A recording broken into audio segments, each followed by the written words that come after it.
Are the injustices and unfairnesses that one faces in one's life a result of their past karma? Or do you want fair life or fantastic life? You must decide.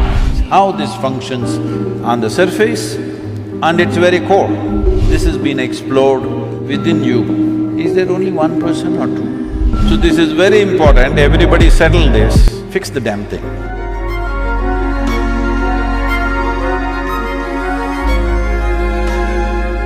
How much of one's life is a result of their past karma? Are the injustices and unfairnesses that one faces in one's life a result of their past karma? If so, do you accept these injustices and find solace in the fact that, okay, the karma is being cleared, even though it might seem detrimental to our lives in so many ways? Samantha, you're old enough for this. I'm not saying you're old, I said you're old enough. Do you still expect the world to be fair to you?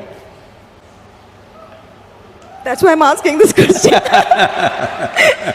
Can I blame it on my past karma is what I'm asking. I want the world to be fair to me is a schoolgirl question. By now you should know the world is not fair. It will not be fair to you. But if you dig deep into yourself and have a taste of life, not a taste of your thought and emotion, the taste of life that you are, then you will see life is not just fair, it's just fantastic.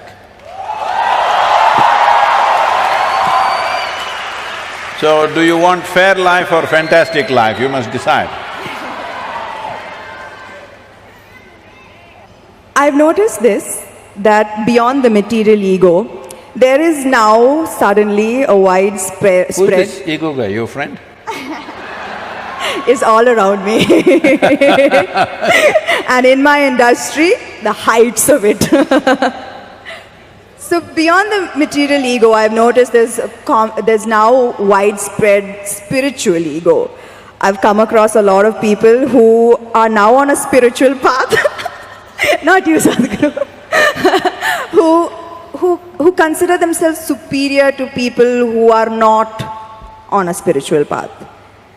How would you advise such people to ensure that they don't fall a prey to this new spiritual ego? First we'll address this ego guy, okay? If you show me where it is, I'll fix it right now. I wish I knew where it was, it just keeps coming suddenly. So, you don't know where it is. The thing is just this, see at certain moments, as a person, as a woman, you are a beautiful person, wonderful person, I mean. I'm sorry, I didn't say only at certain times you're beautiful, you're always beautiful, but certain times you're wonderful, all right? Certain moments maybe you're nasty, possible. So whenever you're nasty, you say, it's my ego. Why don't you say, it's me, I'm sometimes wonderful, sometimes nasty. If you see this, naturally nastiness will go down.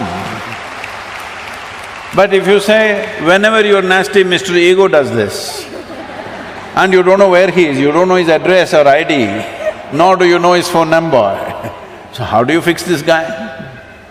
So everybody has this going in their life because this is spiritual jargon without being spiritual is all over the place, particularly in India, because we have 15, 20,000 years of spiritual history, so we know all the words. We know what Atma, Paramatma, this one, that one, Ahankara, everything we know, words only. Words only, noted. So we can just throw words like this and confuse the Western population quite a bit. Because if you come here, they'll say Mukti, Shakti, this one, that one, all kinds of things. I know a lot of people who've gone and set up spiritual centers in the West, particularly in America, because they just know one chant, just one chant. Okay, Asatoma Sadgamaya, with this they run the whole thing. So unfortunately, spirituality in some ways it's come there. It's come there because there is need in the society, there is not enough source. Because of that, people are manufacturing this here and there. This happened, a few years ago, 16 years ago. And I was in United States, and then somebody in the office, our office, told me, "Sadhguru, did you know every day 100,000 people are typing out the word spiritual?" I said, "Is that so? Type it out and see what comes out. Are we even there in the picture?" They typed out spirituality. First thing that comes up is a spa in Mexico. You've been there.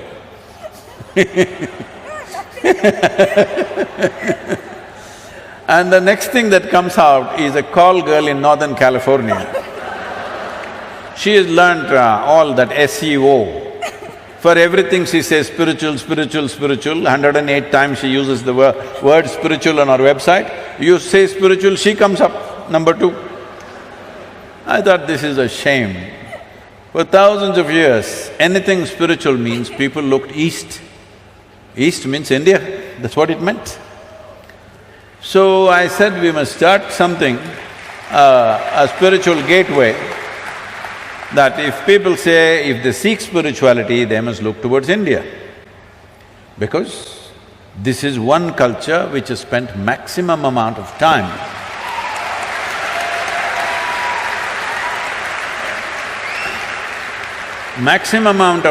exploring human consciousness and the mechanics of what a human being is, how this functions on the surface and its very core.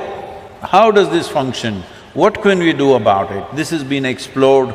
I am not saying this out of my Indian origin, I am saying this after looking at the world closely, that nowhere else has it been looked at like this.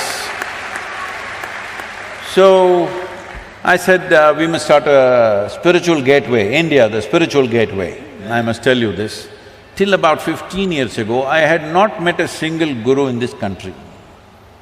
I just did not meet, I was just busy doing my own work. I never thought I had to go and look for somebody, I had never been to any other ashram anywhere. And then I thought, okay, let me make an attempt, then I started making phone calls. They all received my call pretty well, and then I started visiting some people and started putting together. We had one meeting with 125 gurus. We made this thing that nobody talks about their philosophy.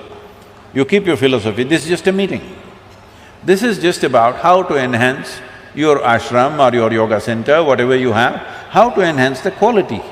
We will teach you management, we will teach you branding, we will teach you how to make a website, we will teach you how to present yourself to international community. Your philosophy, we don't touch, you don't touch mine, I don't touch yours, you do your own thing.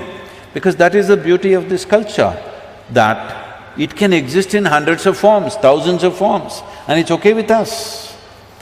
So when I went about doing this, well, I met many wonderful people, but at the same time, at least 60 to 65%, it hurts me to say this, I found that if I walk into an airport or a golf course, I meet better men than in the so-called spiritual centers. Because it's full of jargon, no heart, no depth, no profoundness, simply one chant, one nonsense, one philosophy that they read somewhere. It's going on like this needs to change. So to bring this profoundness to people, as people get closer to me, I get harder and harder and harder. Those who are very close to me, I am bloody cruel. Yes, because just to bring integrity into spirituality is so hard. Because the moment they get spirituality, little, like you said, you're calling it spiritual ego, I call it spiritual airs. They get spiritual airs, air bubbles get in their head. Suddenly they start acting funny, they start saying things that don't exist, they start talking about nonsense that nobody understands. If you speak something, whatever nonsense you speak, people in front of you must understand, otherwise why the hell are you speaking? Because the purpose of speech is to make somebody understand what you're saying. No, if I say something that you don't understand, I become big, you become small. This is rubbish. This is going on for too long. So, this whole spirituality as a thing, unfortunately, has fallen on bad times, but slowly it is rising because people's longing is increasing. I must tell you this, 40 years ago when I first started the programs, in our engineering programs, in various different forms, 85% of the people used to come to the programs only for health problems. Only 12–15% came to know something. Today, over 90% of the people come because they want to know something, experience something. Only 8 to 10%.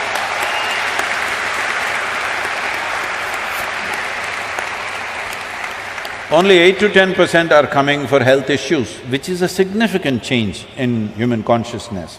About this ego business, this is one thing we must settle. See, within you, is there only one person or two? I think one. You think one? I'm going to go with one. One. That means you're an individual. An individual means, the word individual comes from indivisible. You're not further divisible, that's good, you're an individual. If you are two, then you're either schizophrenic or possessed, psychiatrist or exorcist. Either a psychiatrist or an exorcist has to come.